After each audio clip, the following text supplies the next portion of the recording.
আজ আপনাদের সাথে আমি আমার ছাদ বাগানের গাছে স্থলপদ্ম হচ্ছে সেটাই দেখাবো।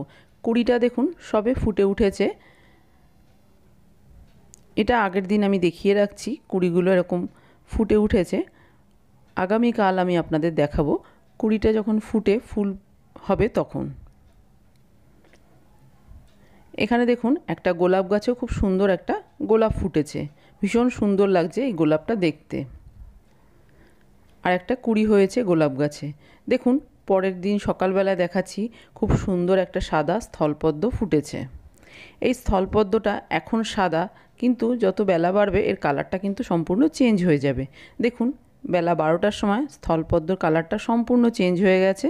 দেখতেও ভীষণ ভালো লাগছে, ভীষণ মিষ্টি একটা কালার হয়েছে। কেউ দেখে বুঝতেই পারবে না এটা সকালবেলা সাদা ছিল। দেখুন পরদিন সকালে আবারও দুটো স্থলপদ্ম এরকম ফুটেছে। একই রকমভাবে সাদা সাদা দুটো স্থলপদ্ম ফুটেছে, যেটা বেলা হলে কিন্তু কালারটা সম্পূর্ণ চেঞ্জ হয়ে যাবে, দেখতেও ভীষণ ভালো লাগবে তখন।